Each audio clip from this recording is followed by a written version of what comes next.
Okay, good morning all. Today we see the first chapter syllabus and after that we proceed forward. Okay, my voice is clear. Yes, Okay,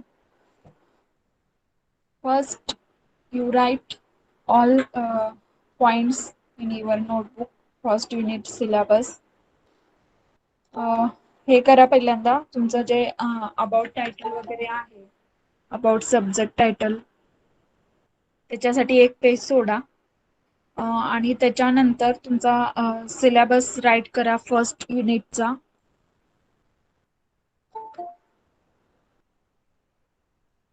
first unit name टाका name of first unit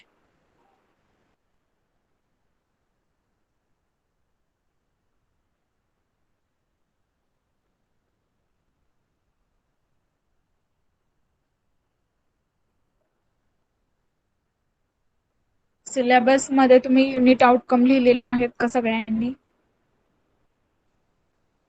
का only syllabus लिहिलेला आहे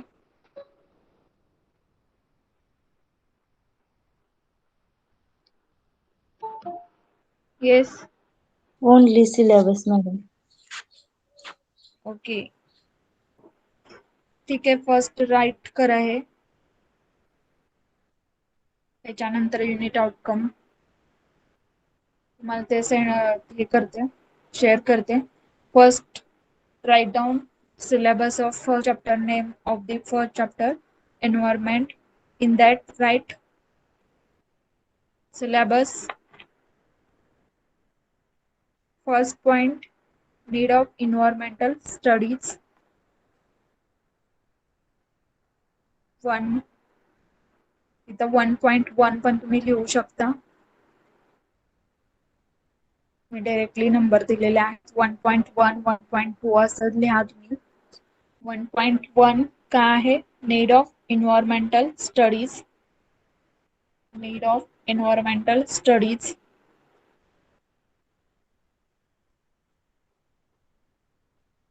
1.2 segment of environmental in that four segment atmosphere hydrosphere lithosphere and biosphere हे four segment आहेत one by one लिहून घ्या तुम्हाला जसं वाटतंय तसं लिहून घ्या हे सब पॉइंट आहेत segment of environment fourth segment आहेत four right first atmosphere next hydrosphere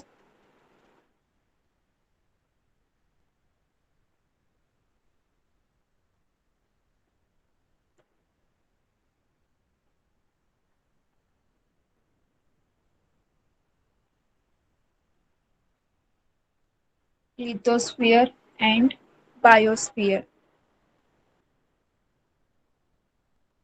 then write next point 1.3 1.3 environmental issues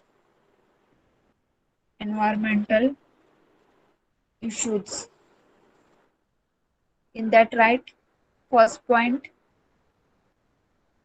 greenhouse effect greenhouse effect second climate change climate change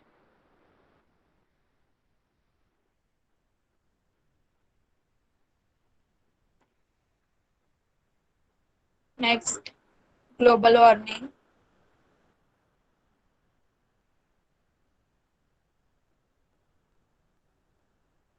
global warming next point fourth acid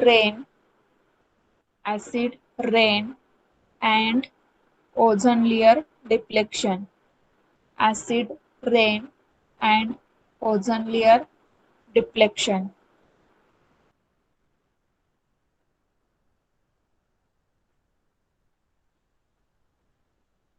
Last issues, nuclear accident.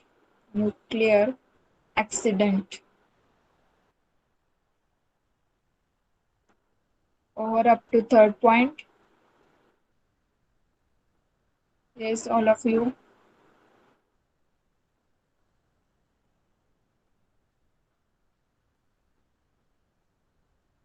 Environmental issues मध्ये 5 point आहेत.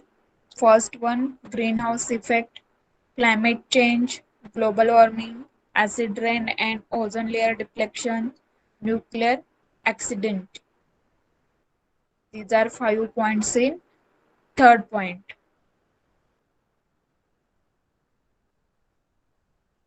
Next 1.4 concept of 4R.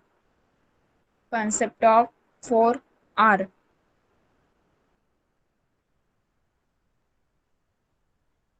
In bracket write first R काय आहे reduce,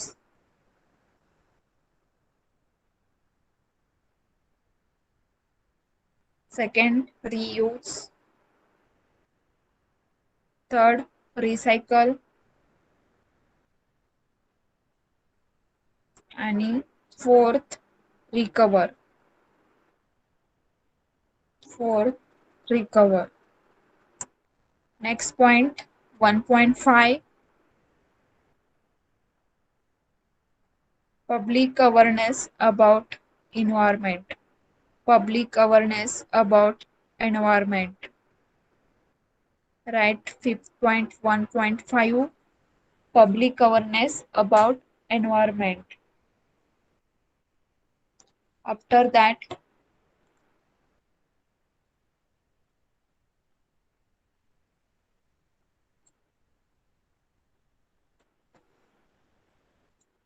write unit outcome. Ma'am screen दिसत नाही. Screen दिसत नाही ma'am. मी stop केली आहे. तुम्हाला युनिट आउटकम द्यायचे दाखवायचे. झालंय का सिलेबस लिहून? हो.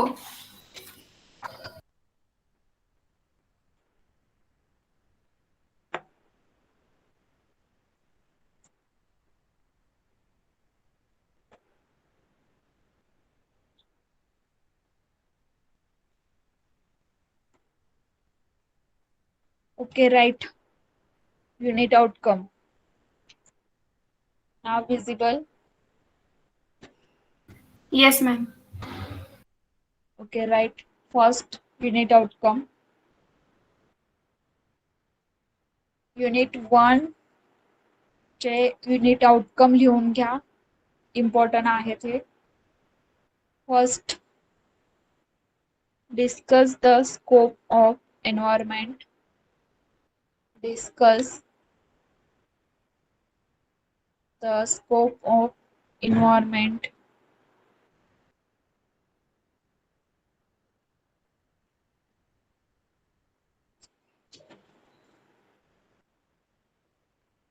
Discuss the scope of environment.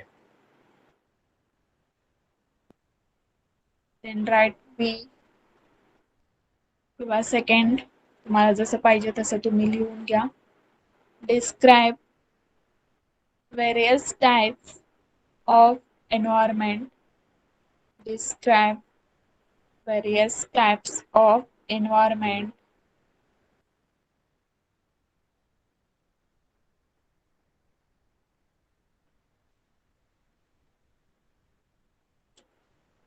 Describe various types of environment. Third one, describe the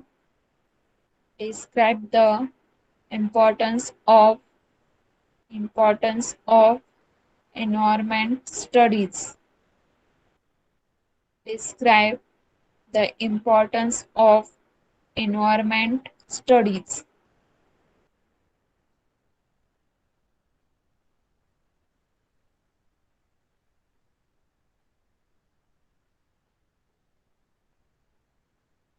Describe the importance of environment studies.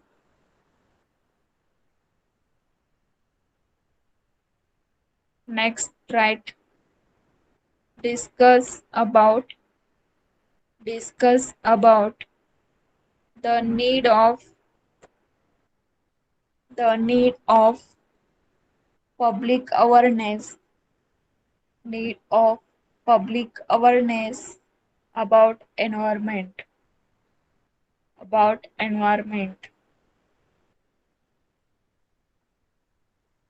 Discuss about the need of public awareness about environment.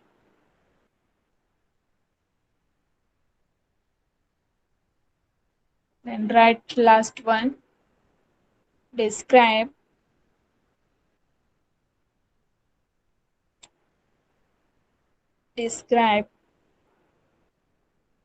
various environmental issues. Environmental issues.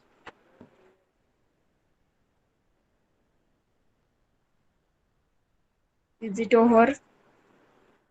Yes, ma'am. All of you? Yes, ma'am. Yes, ma'am. Yes, ma'am. Okay. After that, we write about title and something. ते मी उद्या देईल. तर बघूया आपण काय काय आहे ह्या फर्स्ट चॅप्टर मध्ये. आपण ह्याच्या अगोदर डिस्कस केलेला आहे, ओव्हरव्ह्यू बघितलेला आहे. Today also we see the overview of the first chapter. In that, first point is definition need of environmental studies.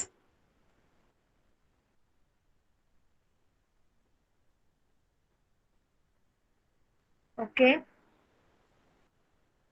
First काय आहे तर व्हॉट इज एन्व्हायरमेंट किंवा एन्व्हायरमेंट म्हणजे काय आहे त्याची डेफिनेशन लिहायची आहे. आणि देन आफ्टर म्हणजे आपल्याला काय करायचं आहे, फर्स्ट अपॉन एन्व्हायरमेंटलचं स्टडी म्हणजे नेमकं काय आहे किंवा ते डिफाईन कसं केलेलं आहे ते बघणार आहोत. आणि then after need of environment, का गरज आहे एन्व्हायरमेंटची, then segment of environment, various टाईपच्या सेगमेंट्स दिलेल्या आहेत. तर ते 4 सेगमेंट्स आहेत. तर सेगमेंट म्हणजे ऍक्च्युली काय तर मेन घटक आहेत. तुम्हाला हे मी विचारलं होतं की मिनिंग काय आहे याचा मराठीमध्ये, जेणेकरून ते सांगितल्यानंतर तुम्हाला कळालं की एक्झॅक्ट काय आहे ते. तर सेगमेंट म्हणजे काय आहे, जे पर्यावरण आहे त्याचे वेगवेगळे घटक आहेत. म्हणजे ऑल पर्यावरण अशा वेगवेगळ्या घटकामध्ये काय केलेलं आहे, इन्क्लूड आहे. आणि तेच घटक म्हणजे कोणते आहेत तर तुम्हाला सांगितलं की हायड्रोस्फिअर असेल, लिथोस्फिअर असेल, बायोस्फिअर असेल, अजून काय सांगितलेलं आता लिहून घेतलं, ऍटमॉस्फिअर असेल. तर असे मेन घटक आहेत हे एन्व्हायरमेंटचे. आणि ह्या घटकामध्येच आपलं पूर्ण एन्व्हायरमेंट आहे. आणि त्याच्यामधूनच जे काही पोल्युशन असेल किंवा अजून काही गोष्टी होतात, म्हणजे जसं वातावरणामध्ये पोल्युशन तयार होते किंवा पाण्यामध्ये पण पोल्युशन होतं. तर ते कसं होतं, कशामुळे होतं, तर ह्या ज्या गोष्टी आहेत त्या आपल्याला नेक्स्ट चॅप्टर मध्ये आहेत. आणि फर्स्ट चॅप्टर मध्ये काय दिलेलं आहे, ऍटलिस्ट आपल्याला पूर्ण एन्व्हायरमेंटची म्हणजे होल एन्व्हायरमेंटची ओळख होण्यासाठी वेगवेगळे पॉइंट्स दिलेले आहेत, इश्यूज रिलेटेड पॉइंट आहेत. इवन जे एन्व्हायरमेंटचे मेन पार्ट आहेत ते पण दिलेले आहेत. आपण मेन पार्ट म्हणजे कोणते, जे सेगमेंट्स आहेत तेच काय झालं तर मेन पार्ट्स आहेत एन्व्हायरमेंटचे.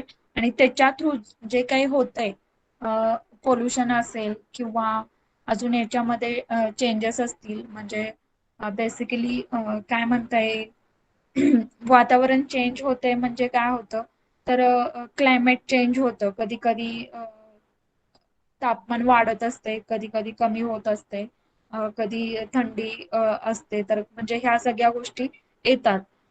तर जसे आपले ऋतू असतात त्या ऋतूनुसार जसं बदलत जातं तसंच सेम इकडे आहे की जसं वातावरण म्हणजे त्या ऋतूनुसार बदलतं तसंच सेम त्याच्यामध्ये अजून काय पोल्युशन होतंय का त्या वातावरणामध्ये किंवा त्याचे इफेक्ट काय होतात त्याचे इश्यूज काय आहेत किंवा त्याचा सर्वसामान्य लोकांच्या जीवनावरती काय परिणाम होतोय ह्या सगळ्या गोष्टी याच्यामध्ये दिलेल्या आहेत.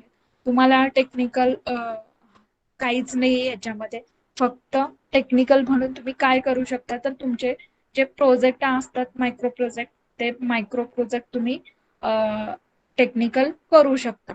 ओके रादर दॅन एन्व्हायरमेंट म्हणजे तुम्ही एन्व्हायरमेंट सोडून असं टेक्निकल ऍप किंवा सॉफ्टवेअर बनवू शकता जेणेकरून ते एन्व्हायरमेंटला हेल्प होईल. ओके आणि तुम्ही असं नाही की तेच करणं गरजेचं आहे तर ते सोडून तुम्ही ह्याच्यामधले बेसिकली कोणताही पॉइंट घेऊ शकता.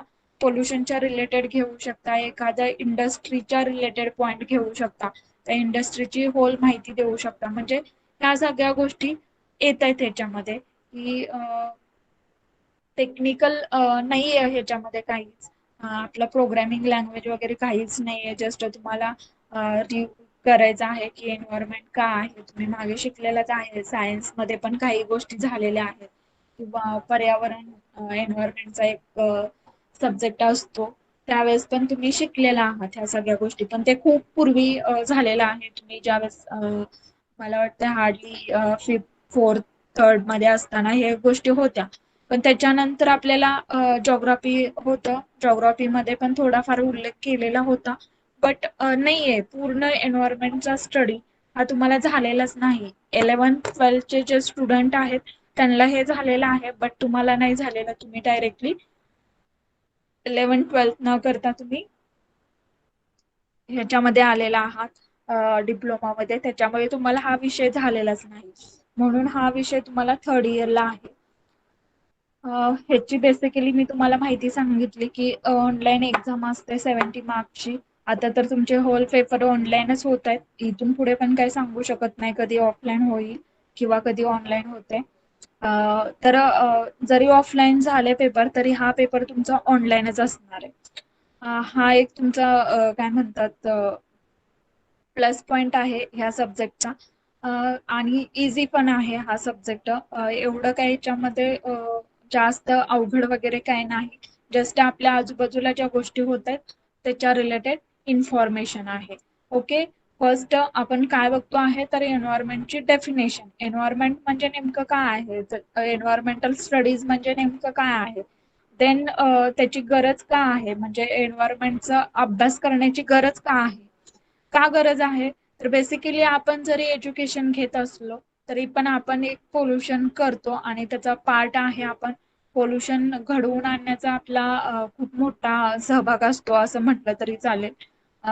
कसं घडून येतं पोल्युशन आपल्या हातून आपल्या लक्षात येत नाही ते पोल्युशन होतंय किंवा वातावरण खराब होतंय हे लक्षात येत नाही पण आपण पोल्युशन करत असतोय तर काय करत असतोय एक तर बेसिकली आपण स्वतःच्या घरामधला कचरा बाहेर टाकून देत असतो हे मेन गोष्ट असते पोल्युशन करण्यामागची त्याच्यानंतर आपल्या घरातलं जे सांडपाणी आहे ते पण आपण असं सोडून दिलेलं असतं बाहेर कुठेही तर ह्या सगळ्या गोष्टी आपण स्वतः घडवून आणतो आणि त्याच्यानुसार आपल्याला काय होतं तर पोल्युशन होतं पोल्युशन झालं की काय होतं तर जे रोग असतात किंवा आता जसं कोरोना सारखा आला तसेच असे वेगवेगळे रोग पसरले जातात आणि त्याचा इफेक्ट आपला डायरेक्टली कुठे होतो तर आपल्या हेल्थ वरती होतो तर त्याच्यासाठी आपल्याला एन्व्हायरमेंटची गरज आहे अभ्यास करण्याची गरज आहे म्हणून ह्या गोष्टी तुम्हाला सांगते आहे आणि मी एन्व्हायरमेंट सोडून मी दुसऱ्या गोष्टी काही सांगत नाहीये ह्याच गोष्टी आहेत ह्या विषयामध्ये टेक्निकली काहीच नाहीये मी खूप वेळा सांगते की टेक्निकल काहीच नाहीये बेसिक आहे तुम्ही जे आजूबाजूला बघताय त्याच्याच रिलेटेड सगळं आहे आणि हे ज्या गोष्टी सांगते काय पोल्युशन असेल किंवा आपल्या घरापासूनच आपण चालू केलं पोल्युशन नाही करायचं तर तिथून काहीतरी त्या इन्व्हायरमेंटला फायदा होऊ शकतो जे इफेक्ट होणारे आहेत ते रोखू शकतो म्हणजे आपल्यापासून स्वतःपासून चालू केलं तर ते जगापर्यंत जाईल अदरवाईज ते नाही जाणार म्हणजे ह्या सगळ्या गोष्टी आहेत याच्यामध्येच, आणि त्यामुळेच आपल्याला काय करायचं आहे तर स्टडी करायचा आहे या गोष्टीचा, जेणेकरून आपण ह्या गोष्टी होऊ नये, म्हणजे पोल्युशन वगैरे होऊ नये, ते थांबवण्यासाठी आपण काय करू शकतो किंवा आपण कसं थांबवू शकतो या गोष्टी आपण याच्यामधून शिकणार आहोत. आणि हे जे 4 सेगमेंट्स आहेत त्या सेगमेंट मध्ये पण आपण पोल्युशन हा पार्ट आहे. नेक्स्ट चॅप्टर आहे त्याच्यामध्ये ऑल दिलेला आहे तुम्हाला. सॉरी, नेक्स्ट म्हणजे 4th वन चॅप्टर आहे. सेकंड वन मध्ये तुम्हाला जे नॅचरल रिसोर्स वगैरे असतात तर त्याच्या रिलेटेड दिलेले आहे, त्याच्या पण इफेक्ट काय होतात, बेनिफिट्स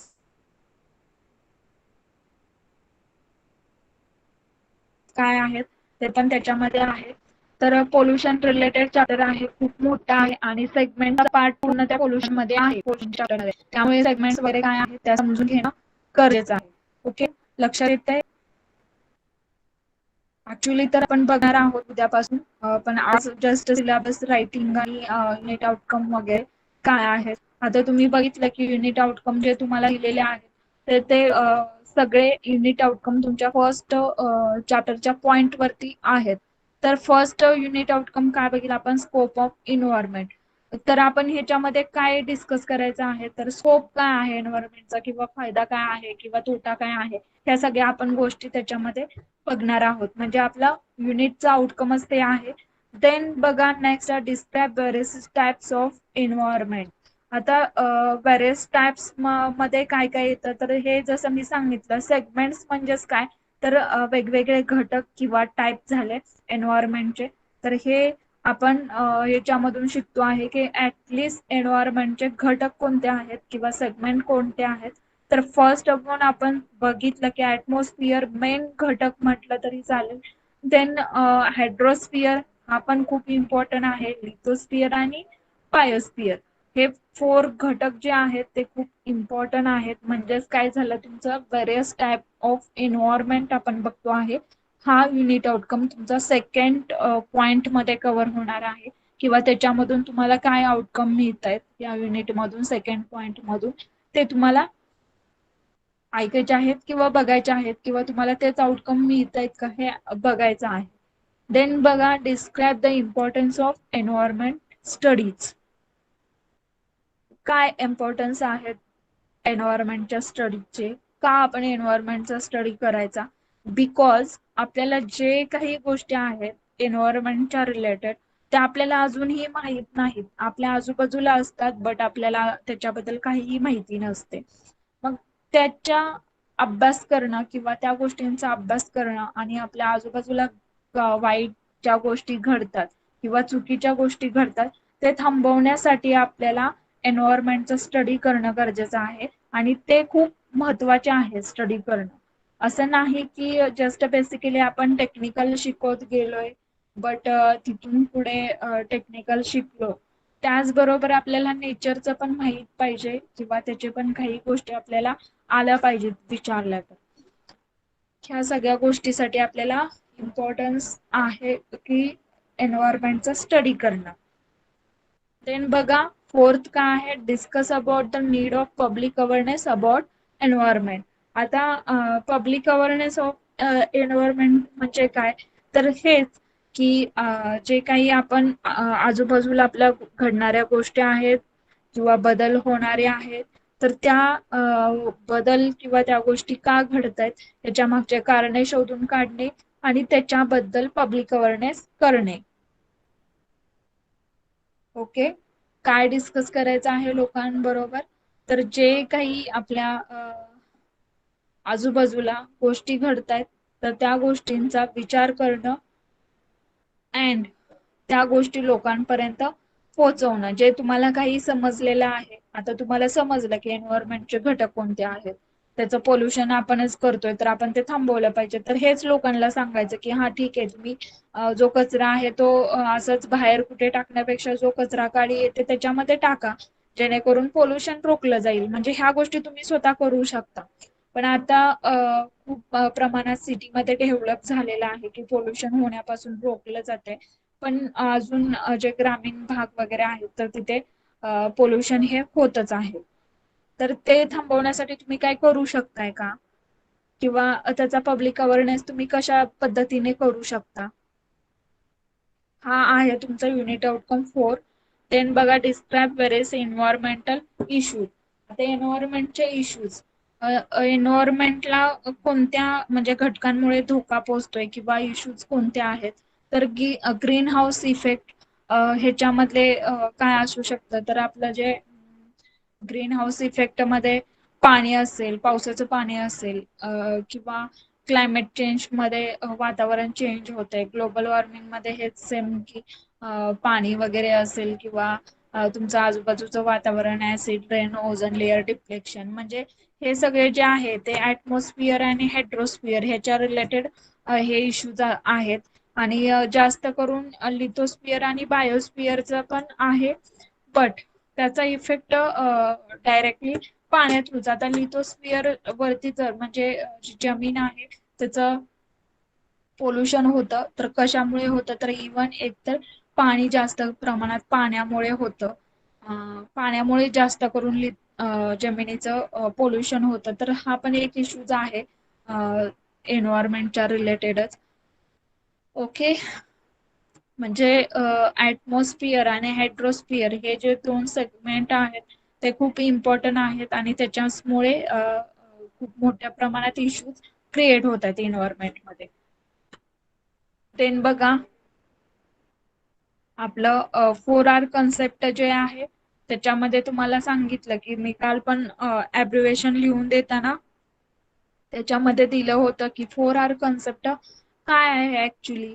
4R म्हणजे काय, आपण एखादी वस्तू असेल तर ती वस्तू तुटल्यानंतर टाकून देतो. फॉर एक्झाम्पल प्लास्टिकच्या असतील किंवा ग्लास असेल तर आपण काय करतोय, तिथे ग्लासच्या तरी वस्तू असतील तर ते तुटल्यानंतर डायरेक्टली आपण टाकून देतो. तर तसं न करता ते आपण म्हणजे ते भंगार वगैरे गोळा करतात, तर त्यांच्याकडे दिलं तर ते काय करतात, ते पुन्हा ते कारखान्यामध्ये नेऊन टाकतात आणि तिथून पुढे त्याच्यावर प्रक्रिया करून ते पुन्हा यूज मध्ये आणतात. सेम प्रोडक्ट असतील किंवा त्याच्यापासून वेगळा प्रोडक्ट तयार करून ते बाजारात आणत असतात. म्हणजे असे काही घटक आहेत की जे रिप्रोडक्ट पण तयार होतात. एकदा तुटल्यानंतर ते टाकून दिलं तर त्याच्यापासून काय होते, पोल्युशनच तयार होते. बघा आता तुम्ही प्लास्टिक वगैरे कुठे टाकून दिलं तर ते तर एक तर त्याचं हे पण होत नाहीये, म्हणजे पूर्ण ते प्लास्टिक त्या मातीमध्ये विरघळत पण नाहीये, ते ऍज इट इज आहे तसंच राहतं. तर तसं न होता आपण ते त्याची व्यवस्थित म्हणजे कारखान्यामध्ये वगैरे पाठवलं तर काय होईल, त्याच्यापासून नवीन अजून एखादी वस्तू तयार होईल. म्हणजे हे सगळं आपण करू शकतो. कधी, ज्यावेळेस आपण ह्या गोष्टी आहे वस्तू असेल ते बाहेर टाकण्याऐवजी आपण असं कुठेतरी विकलं किंवा काय केलं तर ते पुन्हा त्याच्यावर प्रक्रिया होऊन ती आपण यूज मध्ये आणू शकतो. हाच मेन मिनिंग आहे याचा. कशाचा, तर 4R चा. रिड्यूस असेल, रियूज, रिसायकल आणि रिकवर, ह्या 4R चा मिनिंग काय आहे एक्झॅक्ट आपण एक्झाम्पल सहित आपण बघणार आहोत ऍट द टाइम ऑफ म्हणजे चॅप्टर शिकवताना किंवा पुढे पुढे जात आपण त्या शिकणार आहोत गोष्टी. लक्षात आले ह्या काय काय आहे तुमचं सिलेबस, आणि त्याच्यानंतर पहिल्या चॅप्टर मध्ये काय काय आहे हे समजलंय का सगळ्यांनी? सगळ्यांना समजलंय का? फर्स्ट चॅप्टर काय आहे कळालं का सगळ्यांना? Yes, ma'am. कळालं. Yes, ma'am. ओके, ठीक आहे. Then after you presenting roll number 1. Present, ma'am.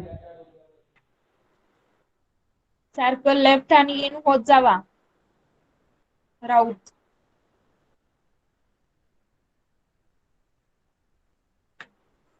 Next second roll number 2.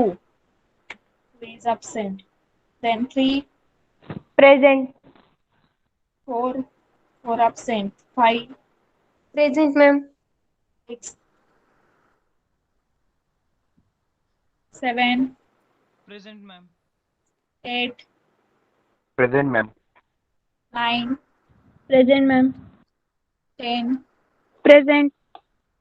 11, Present. 12, Present.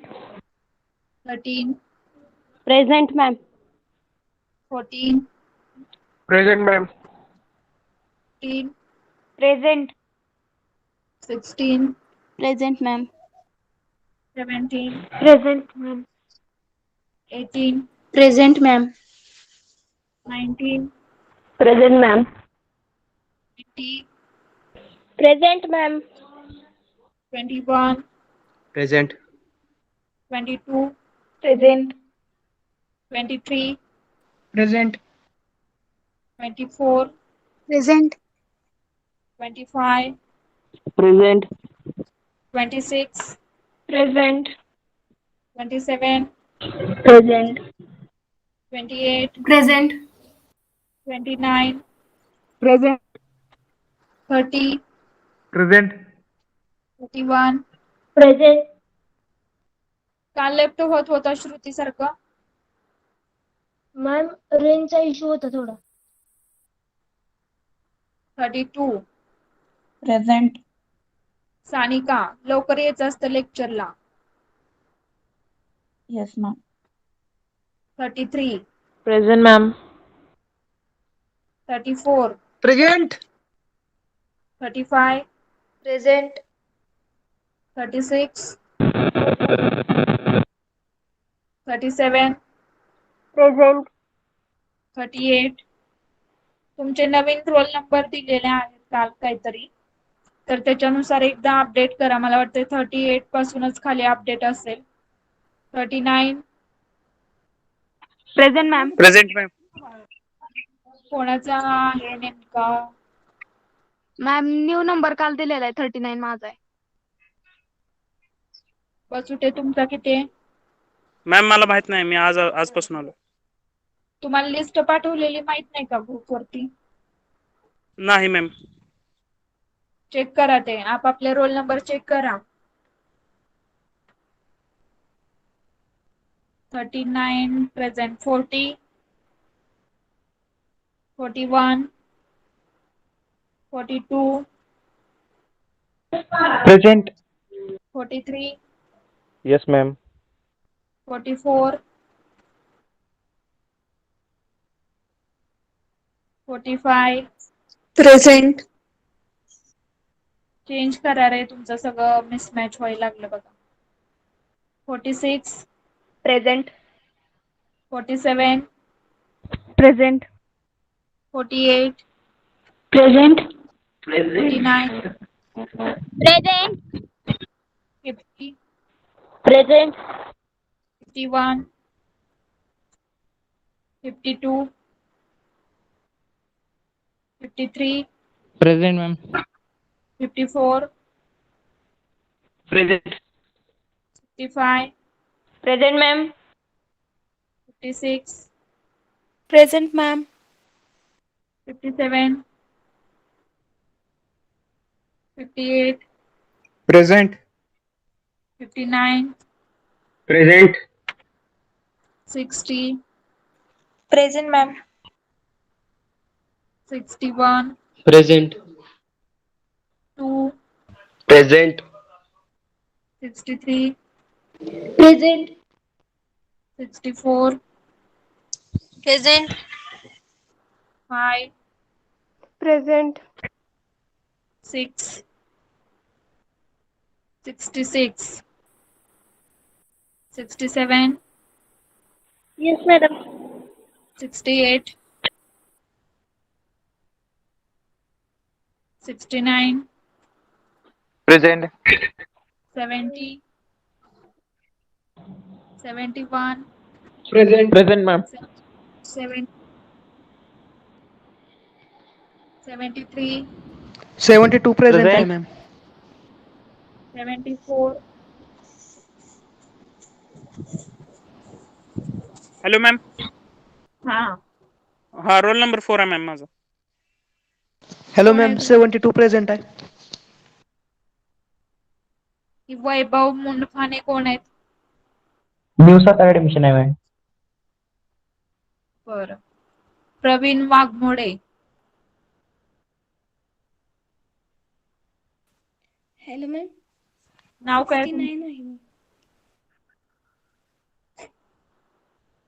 Name सांगा.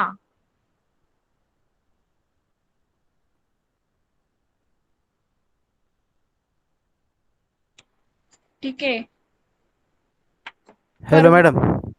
Yes. Hello. Roll number 57 present आहे बघा. ते लेफ्ट झालतो नेटवर्क प्रॉब्लेम. ठीक आहे. Hello ma'am. हा. हाँ मैम 40 प्रेजेंट है. ओके. नेक्स्ट बघा, त्या दिवशी तुमचे रोल नंबर 1 तुमचं लिहायचं राहिलेलं. 2 लिहिलंय का? राऊत. नाही अजून मॅडम, लिहिणार आहे संध्याकाळी. 2 मी चेक करणार आहे बरं का कधी पण. माझ्याकडे रोल नंबर आहेत. जे इम्पॉर्टंट आहे ते तर लिहा. बाकीचं तर तुम्हाला हे काय थोडंफार पाठवणारच आहे मी. जे सांगते ते ऍटलिस्ट नोटबुक मध्ये उतरून तरी काढायला लक्षात तरी येईल काय करायचंय ते. ठीक आहे. नेक्स्ट लेक्चरला आपण next point. Ma'am roll number 4 present आहे बरं का.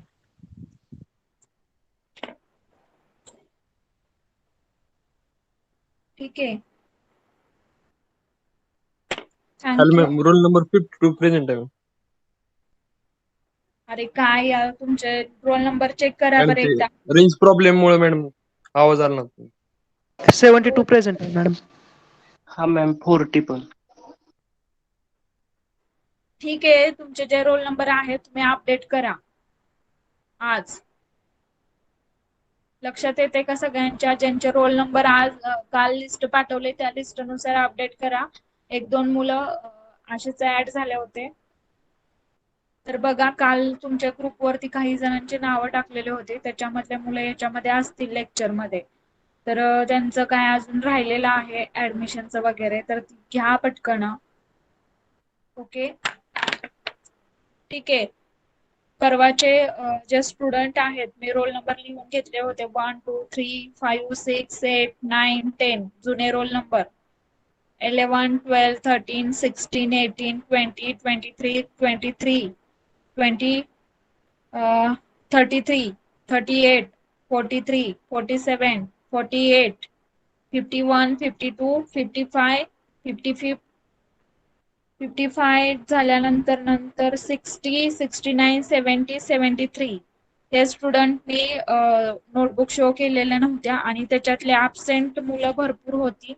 ऍबसेंट मध्ये बघा, रोल नंबर 4 7 10 11 14 19 21 26 32 34 35 39 41 42 45 50 50 नंतर 57 61 62 67 68 71 72 हे मुलं त्या दिवशी अब्सेंट होते. त्यांनी पण लिहिलेलं नसणार आहे. ॲब्रिव्हिएशन तुमच्या नोटबुक मध्ये पाहिजेत.